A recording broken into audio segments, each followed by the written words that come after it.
Okay, here I am. February 19th. It's Monday. A President's Day surprise. Marilyn ran off to a book club. So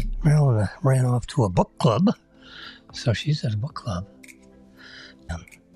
February 19th, just in case you weren't sure.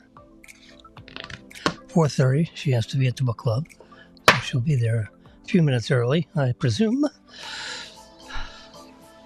The best news I have report for this weekend, other than having a delightful weekend with Marilyn, is I was just about finished my continuing ed class. Oh, it gives me the creeps. Oh, I've had this broker license since at least 2000.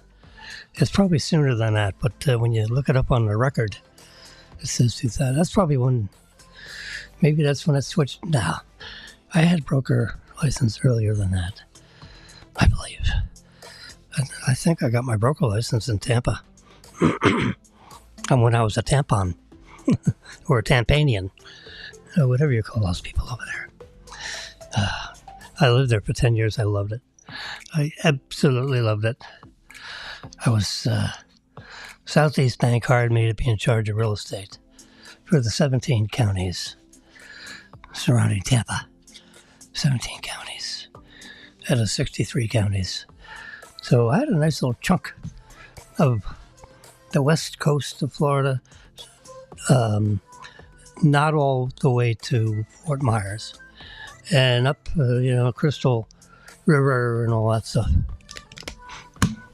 It was too small at the time for me to do serious real estate business in the Crystal, in those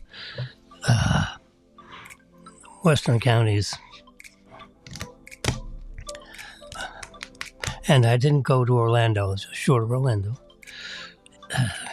But the Tampa SMSA stands for Standard Metropolitan Statistical Area, as defined by, some pinheads in Washington. Anyway, I love Tampa. We had a great start. It was a slow start, residentially, because it took us the longest time to find a place. Can you imagine the interest rates were 14.5%? The residential rates were 14.5%. Everyone's whining and moaning about these 7% rates. When I moved to Tampa, the rates were twice that, which means you could buy half the house that you thought you could buy in today's rates. Anyway, because of my deal with Southeast Bank, they said you can have an 8.5% loan, even though the rates are 14.5%. They took 6% off. And so that was my deal, my employment contract. Approval letter, whatever it is. And they make you sign it, and they sign it. I mean, it's very, very official. It was a big bank. It was a $10 billion bank. And they were hiring serious talent, supposedly. I know it's very serious. 1980, so I was,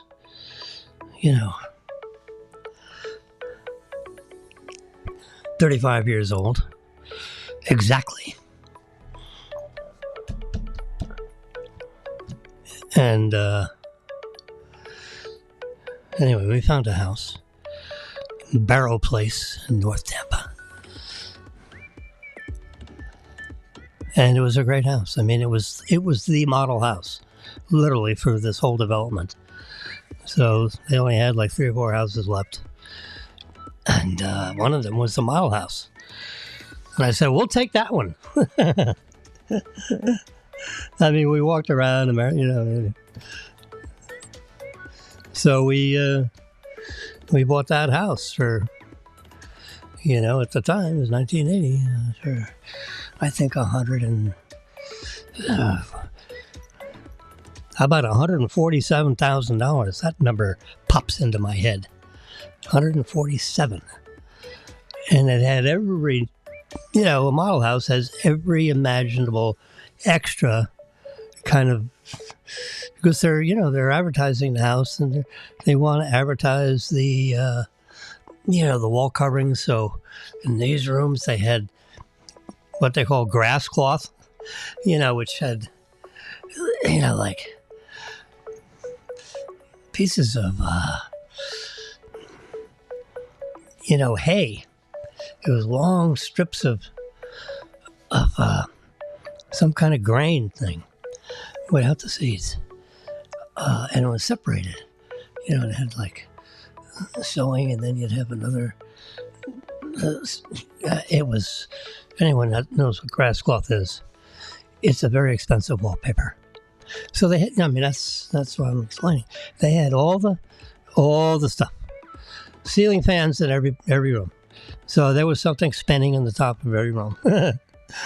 With switches here and dials there, and you want to change the speed, it's over here, and you turn it on and off over there, and oh my God. Crazy. That was good though. Good and good for you. So that's how we started.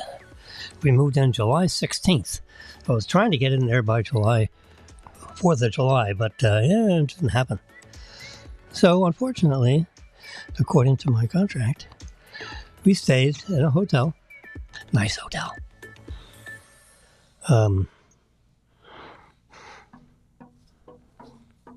And then, it took months and months, like 4 months. So, we got there in February, and it wasn't until, July or something to get into the house and get out of the hotels. But they agreed to pay me a hotel until I could find a place. And Maud Pallady was my lady. That's who they recommended, and she was fantastic. She knew everything about, more about the downtown residential. So, we went north a little bit. No, we had no children at the time. No, other than Lee and Robin, which they were my children from a prior relationship. Yeah. Anyway, so at the time, I think they were like 7 and 8, 9, 10. 7 and 10. It was 3 years, and so between them, they come down and visit for the summers. And then we alternate Thanksgiving and Christmas. Flip, plop, on Thanksgiving and Christmas. Anyway, that was when they came down here for a couple of months. They didn't want to go home. I don't want to go home. Oh my God, it was like the night before they had to pack their bags. They were just like, oh my God. And the little girl, Robin, well, what Lee means is, so she's translating for her older brother, this little squirt. She's 50 now. I mean, how about that? But at the time, she was a smart little cookie. And now she's even smarter, bigger cookie. Anyway, that was Tampa. Roughly 1980 to 1990. We came back to Boca Raton, or to Boca Raton, in 1990. And that too was a bank relocation. Boca Bank hired me, and we stayed at the, I think it was a Marriott over by the golf course. And after about 2 months of that, trying to find a place, and the chairman of the bank comes to me and says, we have a special corporate rate in this other place. Can you go there? I said, Marilyn, how about if we move over there? She said, yeah, fine. So that's what we did. We moved over to another hotel on Yamato Road and I-95. Gosh. Nice place with a big atrium in the middle. I'm trying to remember the name of it, but anyway. And we stayed there for a couple months. And then we finally got into our living quarters in Boca Raton. I mean, it's amazing. You know, I had a jingle in my pocket, and it was hard making a deal with these Boca Raton people. They wanted full list price. They weren't, because we were looking at good stuff. Waterfront property, kind of close in, but we weren't. The airplanes wouldn't take you off over our head because of the way the runways were. So it was a perfect little place. Rocky Point Island is what we're looking at, which was on the Tampa side of the Courtney Campbell Causeway, as opposed to the other side, which puts you in Pinellas County. We were in Hillsborough County. They actually have a Hillsborough County over in Tampa. That is the county that encloses the downtown area of sunny Tampa, or Boca Raton, sorry.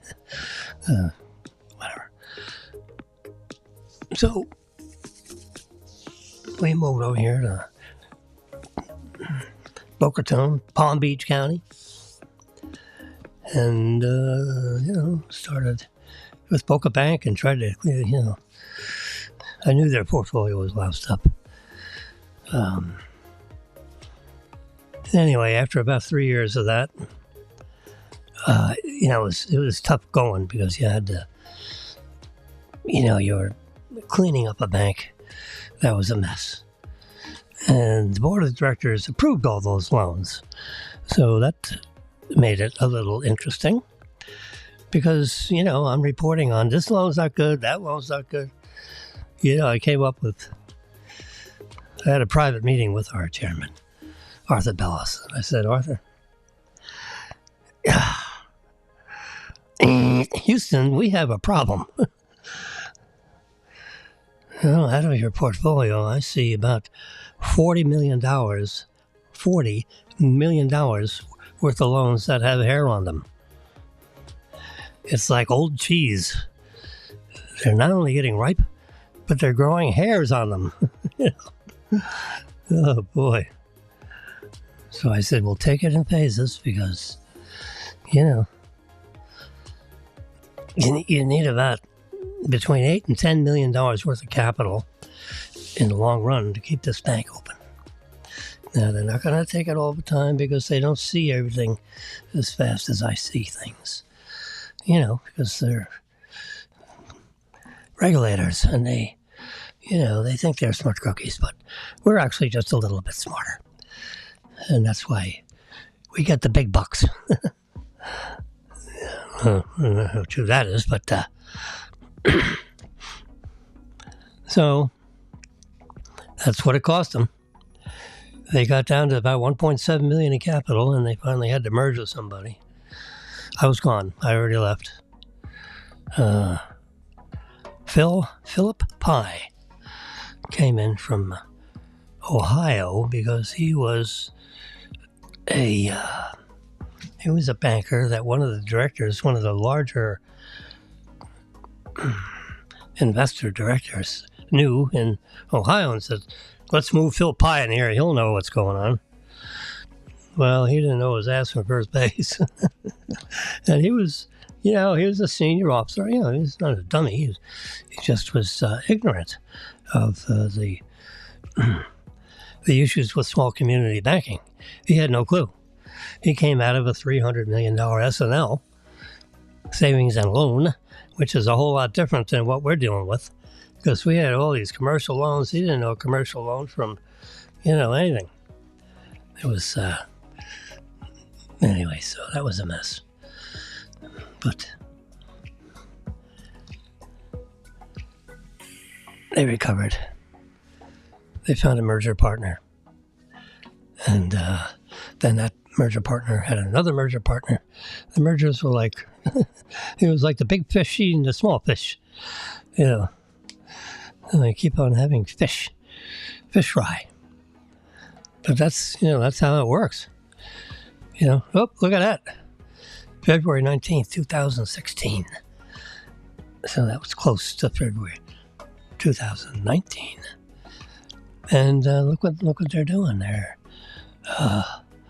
They're at the they call that the Aero Squadron, cocktail party. And these two ladies were just walking around, and I said, "How about a picture?" So I took a picture, gave my picture, and I said, "These will be up on the internet at this site. You can go there and you can see a whole bunch of everything that's going on here." There they are. Marilyn is at a book club today. That's why I put the books in. Yep, she's at a book club. See things the way they were or something like that. Yeah. Anyway, so that's the book club. There's books. Lots of books. More books. But before she went to the book club, we went to Seasons 52 and had lunch. So they had this deal, and they had this lunch with scallops. Look at that yummy scallop, the way it was grilled. Oh, you can just smell them. It's so gorgeous. They had a bunch of them, too. I had to give 2 of them away to Marilyn. I couldn't eat them all. I cut them up into pieces, and I had a piece of scallop in every bite. But look at this wild rice with white rice. I'd like to take a quart of that home with me. And fresh, sauteed, steamed, whatever. Probably steamed string beans. Oh, or boiled. I don't know. This over here, that's a scallop. Look how beautiful that is. It was cooked just perfectly. So that was my lunch.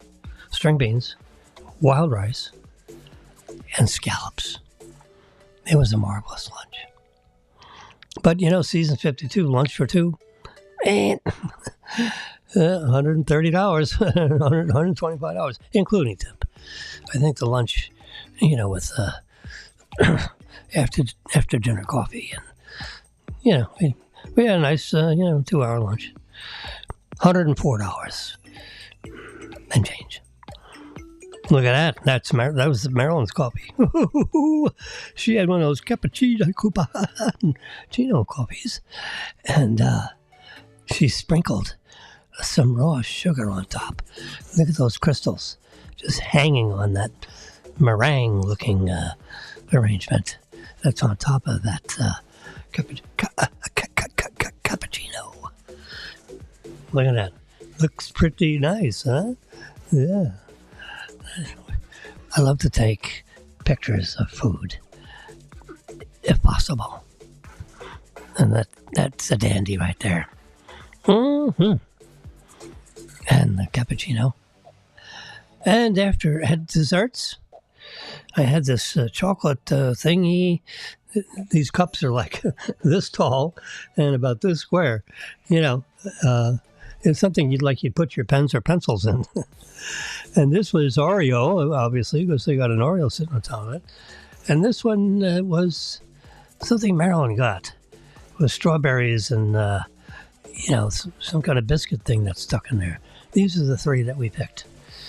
I picked these 2, and Marilyn, you can just see the strawberry on the very bottom part of that right there. Evidence. Yeah, it's very good. I just happen to have a little sweet tooth, so that they're small, dainty desserts. It's like a healthy place. And here's a slightly nicked up. Look at the edges; they're like they either took a nibble of that, or they're trying to get it in the glass, they're shoving it in there. I don't know. Anyway, I broke it up. Anyway, so it didn't matter. That was an interesting way to take a picture of the 3 desserts. That's it. Find your perfect train pass. I went on to Brightline. GoBrightline.com. Here's a pass for you. If you use the train a lot, you can choose between smart and premium service. So you probably pick premium. Right? That sounds better. Better, I don't know, seating, or I don't know what. You can share it with others. Don't know what that means. I have to There's a little question mark there. I need to click on that and find out what that means. $1,199 for 90 days. So it's 400 a month. This one's $299 a month, and this one is $400 a month. This is this other one, the solo schmolo. You get 40 rides in 30 days for $400. So you do the math. So if you 40 rides in 30 days, there are only 26 working days in a month. So 26 is 30. So you got to use the 10 more rides for something else. This is 12 rides. You get 12 rides in 30 days for $300. And this one you get 12 rides in 90 days for the whole from Miami to Orlando. Wow. I would love it if they have a route that's going to connect to Disney. It may not happen in my lifetime. I don't know how far, if any, they're doing that particular connection. But it would really be cool to hop on that sucker and to get off somewhere on a Disney connection. They dump you off somewhere. Let's see if I think I have the map. Nope.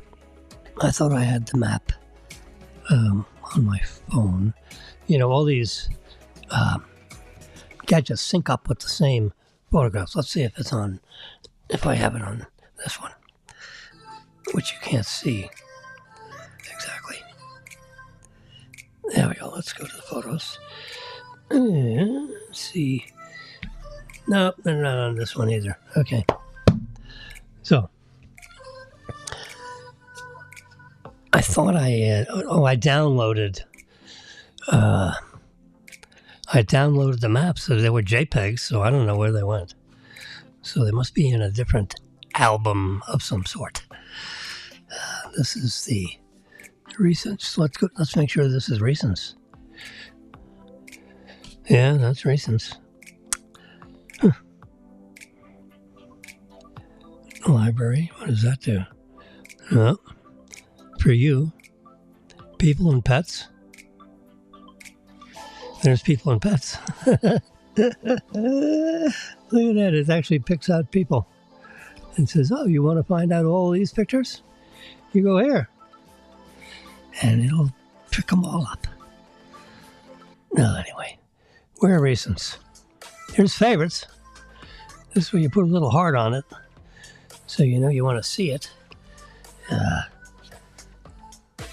It's I had 80. There it is.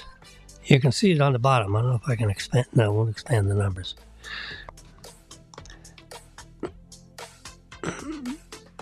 Yeah, you can see it. Look down by the flag. 82,260 photos and 384 videos. It was last synced 8 minutes ago. So all the devices are synced up 8 minutes ago. That means any picture taken with any other of my devices, and like 8 or 9 devices, all sync up together. And, so the only thing I got off of Brightline is the pricing chart and this picture of this guy. I can't tell what he's doing. He's certainly not fueling it. It's probably diesel, maybe. I don't know. A diesel train, electric train. It should be electric. Anyway, 82,000 pictures.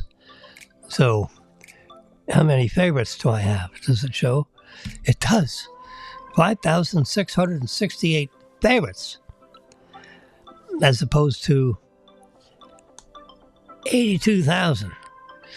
So you got, like 6 or 7% of my photos are actually favorites out of the 82,000. I have less than 6,000 favorites. So that's pretty good. Selective. My theory is, every photo is important to somebody or something. But if I come in and I work on that picture, I work on the color, I do, your digital photography magic, which is like magic. Then that deserves to be in my favorites because I spent time on it. Ooh, look at this one. Anyone want a French fry? These are really good. See how nice and crispy they are on the outside? And then you dunk them in that ketchup. Oh, they're so hot and so crispy. They're not over crispy. They're just marvelous. Ooh. Oh, God. Anyway, so let's see. We can move on to... So the biggest news for this is a holiday, so everything is kind of closed up today. You had a weekend and a holiday. And the court, the Georgia court that is hearing, this guy, Nathan Wade, who is, I'm sorry, he's a tree stump. They were drilling him so hard, I tell you. He was drinking water like he was dehydrated for 2 weeks. He drank 4 full bottles of water during his testimony. And it's not like he was on the stand for 9.5 hours. It was like, maybe 2 or 3 hours. He's shooting down that water. He's sweating. Oh my God. He was recycling that water big time. And he was trying to bob and weave and dodge about him and his Fannie Willis girlfriend. And what the Trump lawyers were trying to say is that Fannie and Nathan had a love interest in each other before she hired him.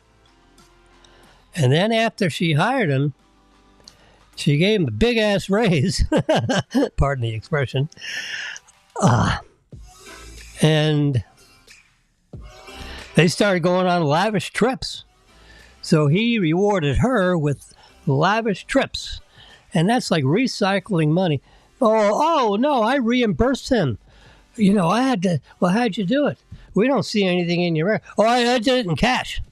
Everything's in cash. Well, they spent, $50,000 on trips, and she reimbursed every time in cash. Where'd the cash come from? Oh, just like her father said, this is black folk. Black folk, we keep cash. I mean, really? I mean, this is like the year, the 20th century, and we're talking about black folk and cash? Come on. This is not 150 years ago.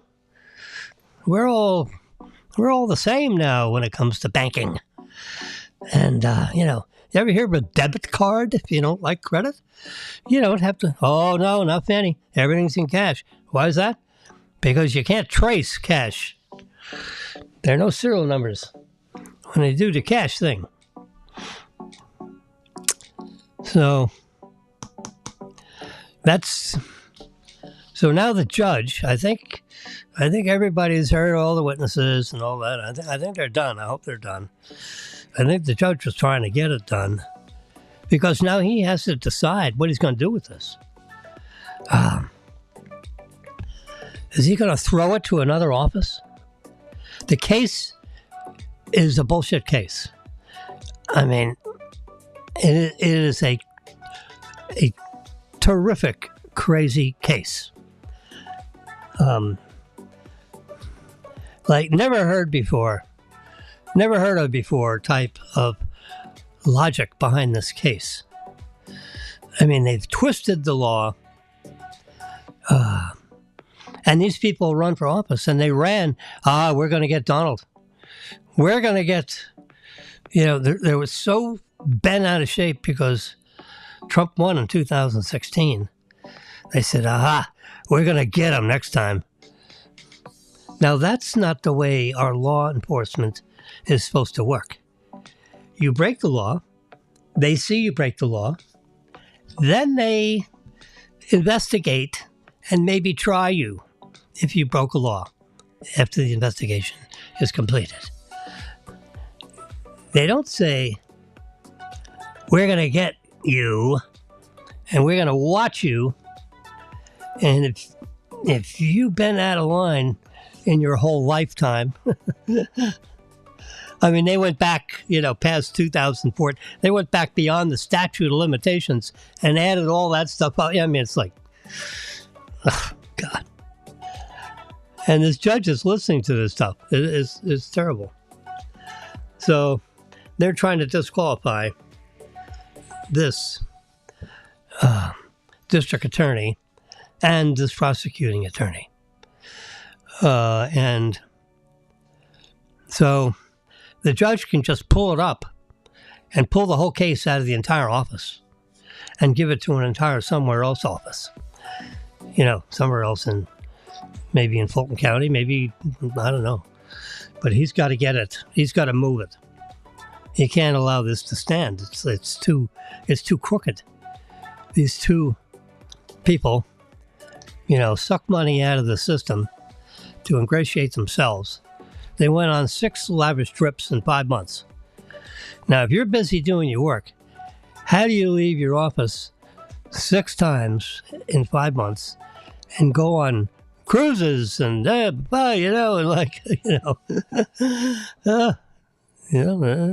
not right. So that's the important news over the weekend. And the question is, so that's who these guys are. That's Nathan Wade. That's Fannie Willis. And, she's trying to pretend it's her court. No, it's the judge's court. And he wasn't taking any nonsense from anybody. She says, I'm ready to go. District Attorney Fannie Willis takes a stand in Georgia in the disqualification case after initially contesting the subpoena. Well, she saw her boyfriend get French fried, in the morning and said, oh, yeah, I'll testify. I got to save this guy. I got to save ourselves because this is terrible. Oh, God. All right, the 7 reasons that people are returning the Apple Pro goggles.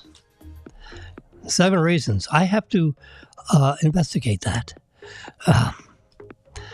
Let's see if I have a picture of one of the reasons. Here's one of the reasons. Apple Pro users reporting headaches and bursted blood vessels in their eyeballs.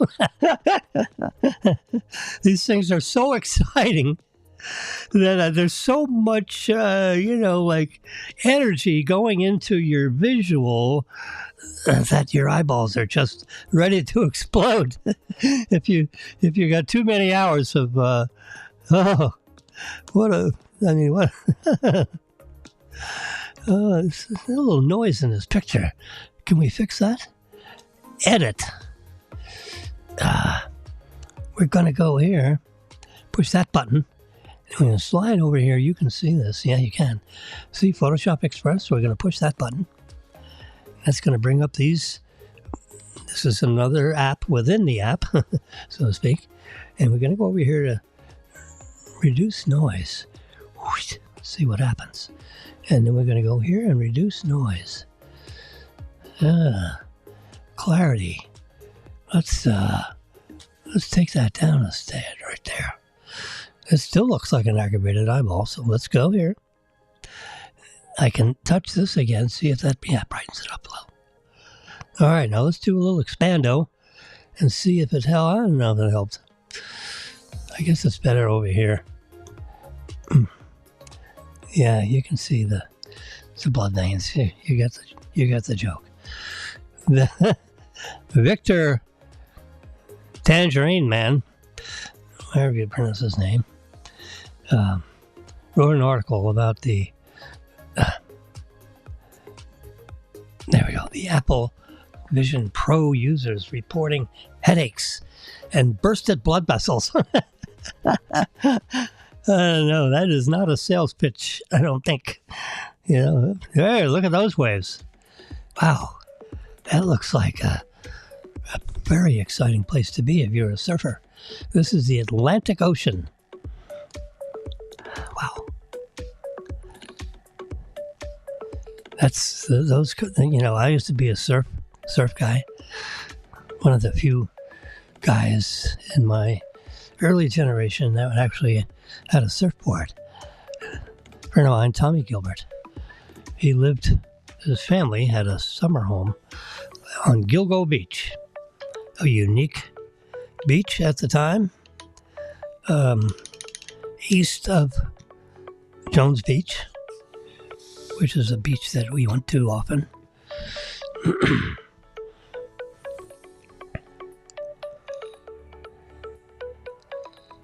Major current system that carries heat from the tropics up north.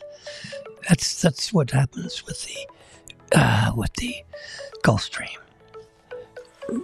The hot water from the Atlantic in the south there goes up north and warms up the ocean up there. But it creates a lot of wave activity, apparently.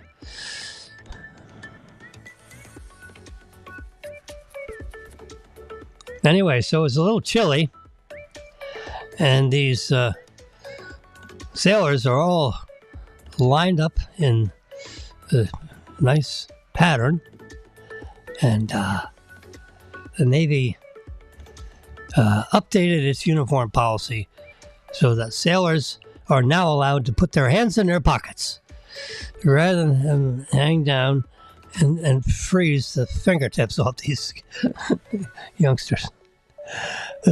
I'm sitting here and my hands are cold. 68.9 degrees. See right here? I'm going to point to it. You see 68.9? That's the temperature inside. And it's 68.2 outside. How about that? So I can open up the door, our big sliding glass door, and there would not be a temperature. Would not be too much. It wouldn't start any rain inside.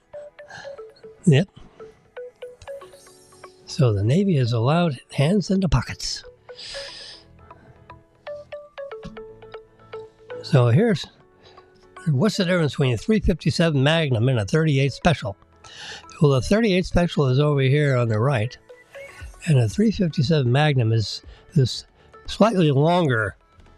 It's not only a slightly longer casing, and it has a little stronger charge inside to make it higher velocity, muzzle velocity. More energy goes into the target and knocks it on its feet, especially when it's these hollow point jobs, because that thing is spinning like crazy, and when it gets to its target, I wouldn't say there's not a charge in it that makes it explode inside, but it's a pretty nasty.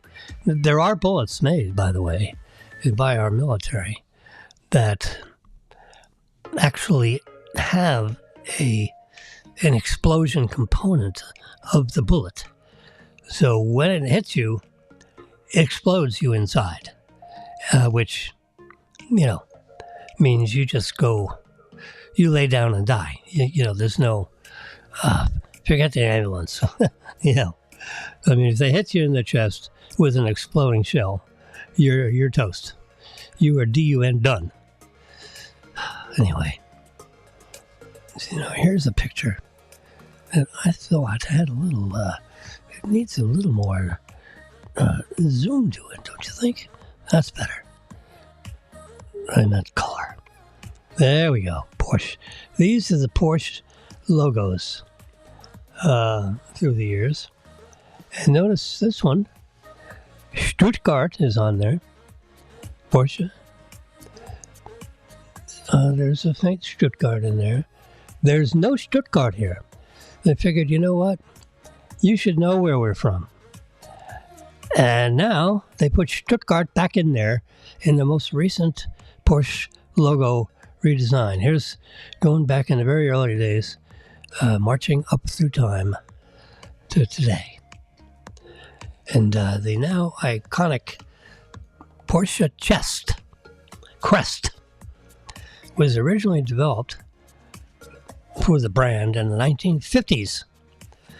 The Stuttgart City crest is flanked by the stylized antlers and colors of the Württemberg-Hohenzollern region. The logo of perhaps the most well-known sports car brand in the world is basically just... Get out of here. Damn it. I'm trying to get rid of it. There we go.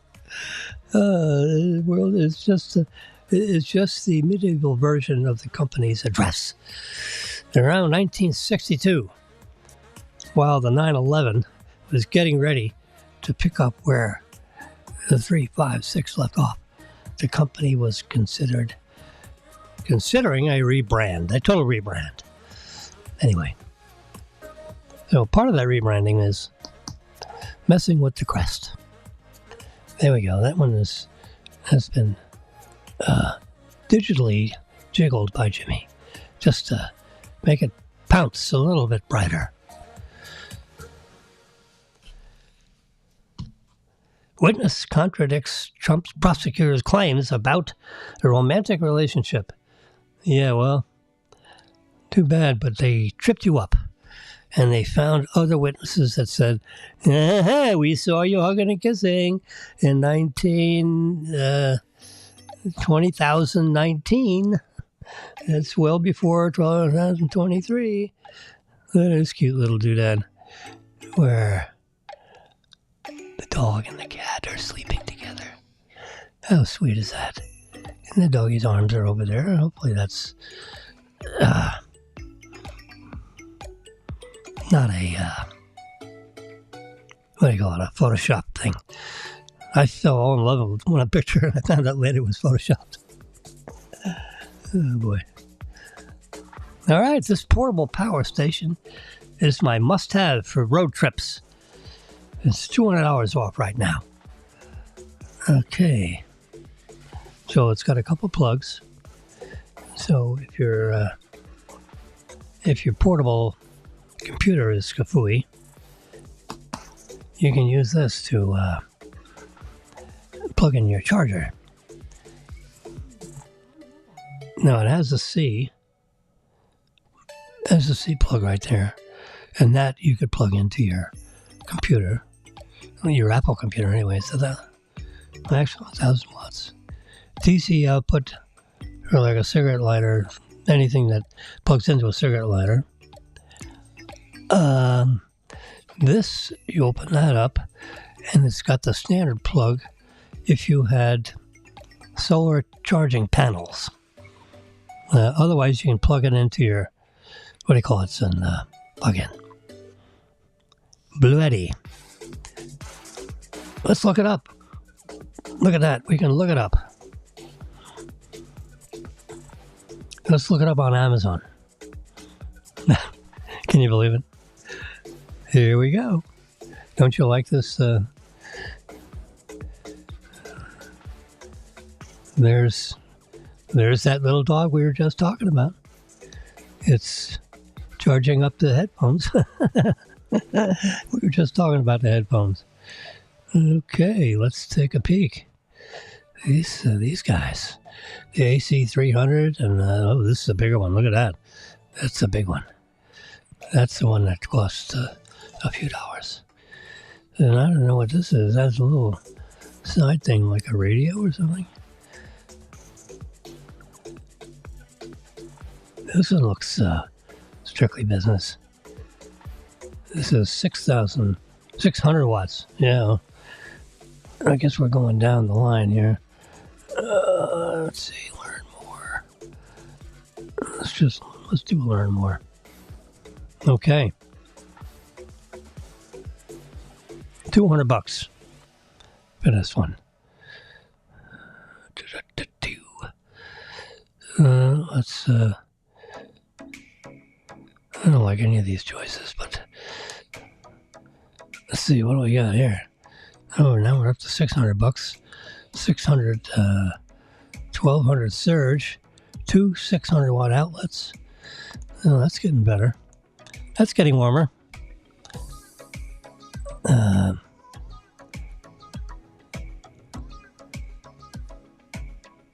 I'm not that interested in the solar panels because, we're not out in the open that much.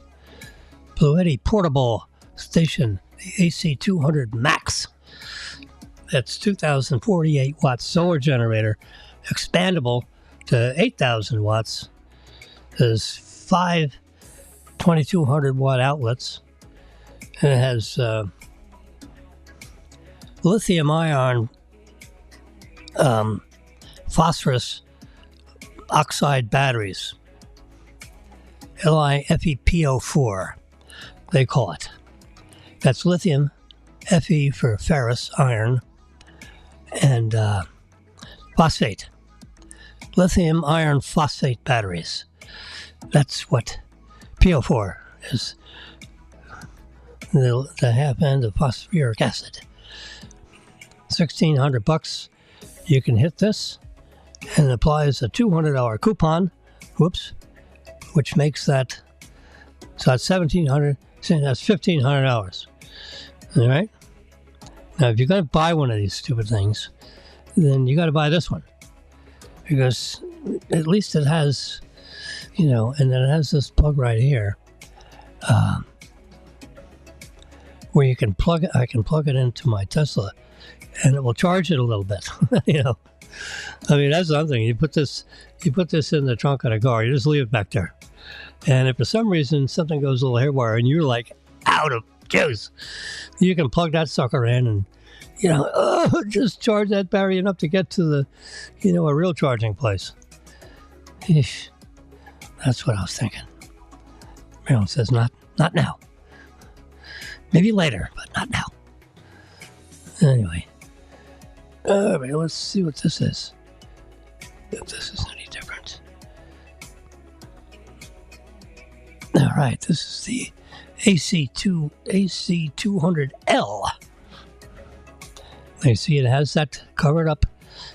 This covered up outlet right there, which is the outlet that gets you to the where you can plug it into the Tesla. Upgraded. Yeah, upgraded. You can plug stuff on the side there, so you can, like have another one and link them up together.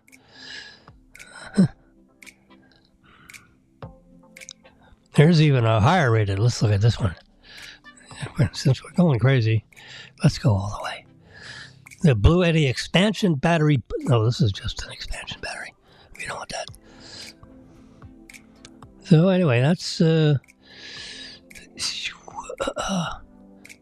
looked like. So my thought is, if you're gonna go for one of these battery things, and they say you can plug in a refrigerator, for about 20 minutes. Not with this one. Now this one has let's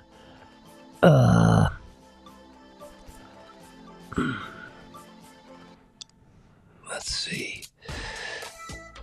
They make it so you got to be an electrical engineer to figure out what the juice is here. It's an upgrade of the 200 Max. They tell you what it's expanded to, but what does it do?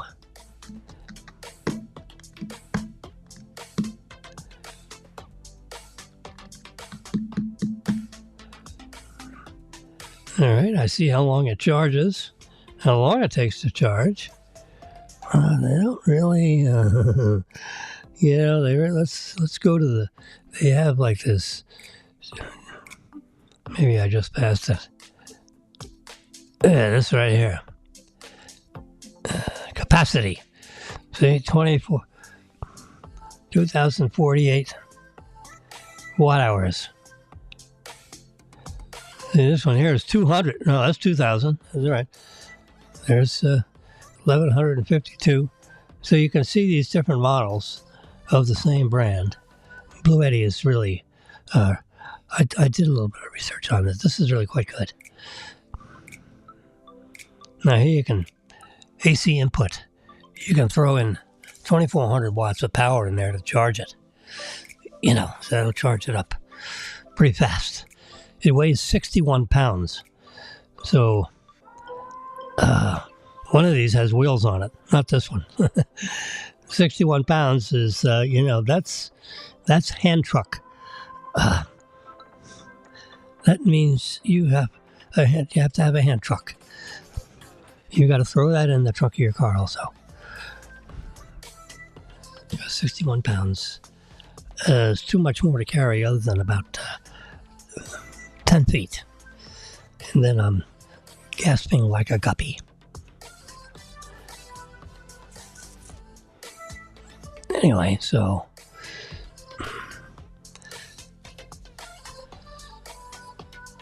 that's the news of the weekend here.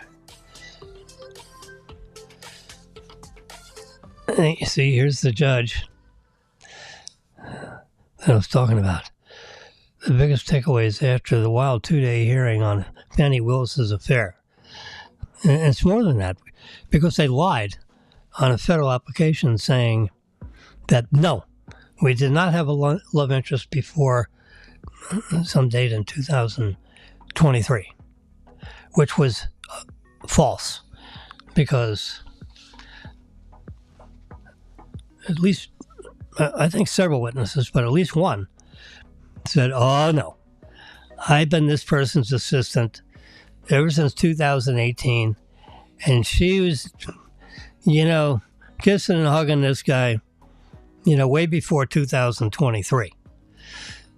Yes, I mean, it was like, yep, nope, and she knew she was a dead duck with that black community, you know, because she was a black lady. Not that that should mean anything, but unfortunately, you know, the black people keep cash, according to Fannie's father. And of course, Fannie, oh yeah, man, we keep cash. We pay everything with cash.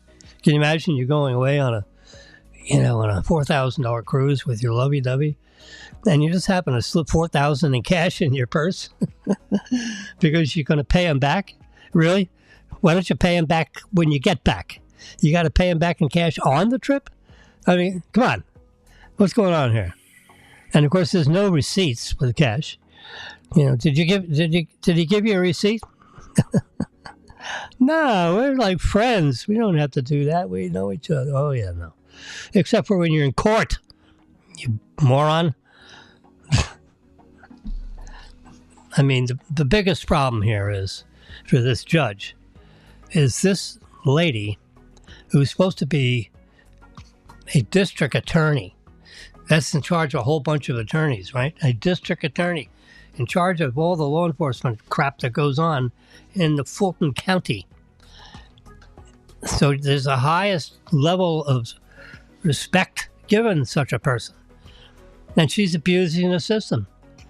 They basically milked taxpayer money to the extent of thousands of dollars, took lavish trips because she could hire him, and then he could buy the lavish trips, and then she reimburses him in cash. So you got this whole cycle of cash and the payables, expenses. He puts the trips on his card, and she pays him cash for half of what, you know. This is like, you know, such a... But that's, you know, this is the kind of torture they're putting Trump through. And of course, they got to pick on these morons because they'll try it and they figure, hey, they get some notoriety. It works. But I mean, but unfortunately, the camper, does he? He is a very unhappy camper because he's been on the bench like 6 months. And in 3 more months, he's up for re-election again. He must have taken over someone else's tour of duty that retired or whatever, and so he got the judgeship, and he runs for election again in 3 months, and he's been on the bench for 6 months. But I listen to him. He knows what's going on, and he shut her up a little bit. He warned her twice. He should, he ought to throw out all the testimony and rip that whole office off this case. Give it to some other office and let them decide what to do with it. And hopefully they're smart enough to just say, there's no case here, and just throw it out. There's no case. I mean, there's nothing. The feds had the same fact pattern and decided, nope, there's no case. There's nothing to do here.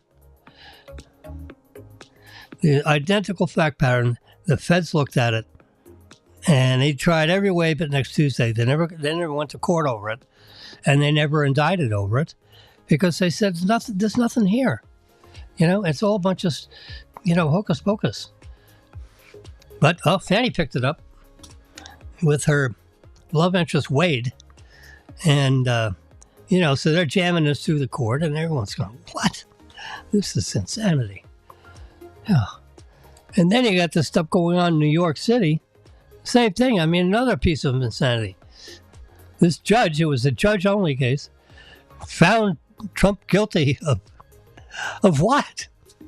Of fraud. There was no fraud. There was no, all the banks lined up and said, "Hey, we love this guy. You kidding? We can't wait. He's a whale. We couldn't wait for him to do the next 3 projects. Hey, you need $600 million, no problem. Where you want to build your next building?" I mean, this guy is gold bricks underwater. Some borrowers are like Sterling, and the Trump organization is one of those borrowers that everybody, the entire global banking world, which I was not part of. I was good at what I did, but I was a little tiny banker. Trump dealt with the biggest and the strongest. And look, I participated in loans with the biggest and the strongest. And guess what? According to people that know me, said, you don't have to hold their water. You're just as good. You're better than they are most of the time. Most everybody we know. I was very complimented by that I knew what I was doing. I did know what I was doing. I was, never been in foreclosure court. How about that? In 30 years of being around banking. There's not a single loan that I know of, I'll qualify it with that I know of, that had my signature on it as the originating lender, that went into foreclosure. Now, that doesn't mean that a couple of them, didn't have issues. When things, when economic times create issues, you have to bob and weave with your borrower, and, maybe you forgive some interest, and, would you like to pay, you want to change your payment due date to the first of the next month? We'll skip you a month. Listen, now we'll take that month's interest and put it on the end of the loan instead of the beginning. You can do all kinds of things to give a little cash flow relief to borrowers when they need it. And you do that.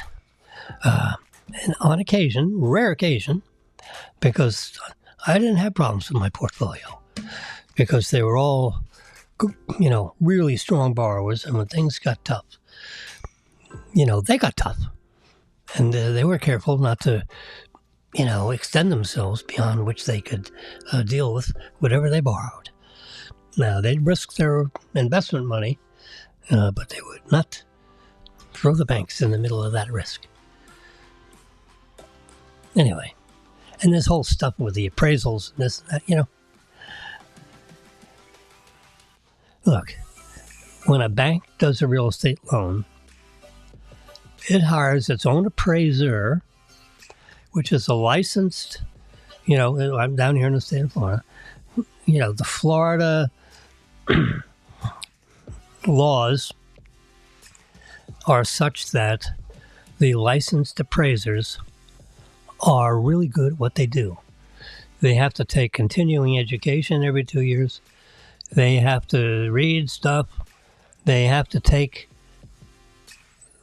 tests. The tests are scored. If you get less than an 80, you got to take the course over again. I'm a licensed real estate broker. Guess what? Every 2 years, including right now, I'm taking the continuing education class right now. You know, it's in a booklet. You don't have to go anywhere. And you take the test, you send in your answer sheet, or you fill it out online. I think they do it now. They used to be able to fax it, but they don't do the fax anymore. They probably can line up, you know, the answer sheet properly, and it's too much trouble. So they make you fill in your zeros, you know, online. You just push it and it lights it up, I guess. So I have 4 questions to go out of 30. You're only allowed to lose 6, right? 8. 3 times 8 is 24. 30 from 24 is 6. So you can only miss 6. If you miss 7, you got to take it over again. Oh no, please. Shoot me. Anyway, I'm down to my last 5. I figured the last 25, I probably missed one of those just because, you know, they trick you. And that, you know, I used to do these things, you know, to get 100. I decided, heck with 100. I'll settle with 85. You know. Oh boy. So I'm finishing up my continuing ed. I got 4 questions to go. I'm in my last 5. I just finished the 5th one. So I got 4 to go. So that's, you know, that's what I'm working on. And by tonight, I'll have those 4 done. They're the 4 toughest one, and I'm reading through, and they're these wishy-washy questions where you give me the best answer, you know, in whose opinion, you know. I mean, that's like a license to steal, you know. Anyway, so whew, that's what I'm doing, and I wanted you to know that because, you know, what the heck? That's what's going on in my world. And that coffee looks really good. I had a regular coffee with half and half and a couple of bags of that pure natural sugar. Yep. But mine looked ugly and Marilyn's looked marvelous. I should have gotten one of those. Yeah, I should have gotten one of those. But next time, I'll be smart enough to get the cappuccino. The large cappuccino. With the sugar already in it. So I don't have to stir and all that stuff. And louse up that nice little top. And I like the way Marilyn sprinkled the sugar. You see how the sugar's on the side and it's in there, and it eventually dissolves into this meringue kind of a topping, you know. Whew, that's amazing. It's a beautiful thing of beauty. All right. I've been yakking here for 1 hour, 4 minutes and 40 seconds. It's time for me to go, it's 5:28. It's cocktail time somewhere. I'm going to start over, the 5. Because it's Monday, I'm going to start the 5 over and see if, you know, what's going on with the 5. So, listen, you all have a great day. And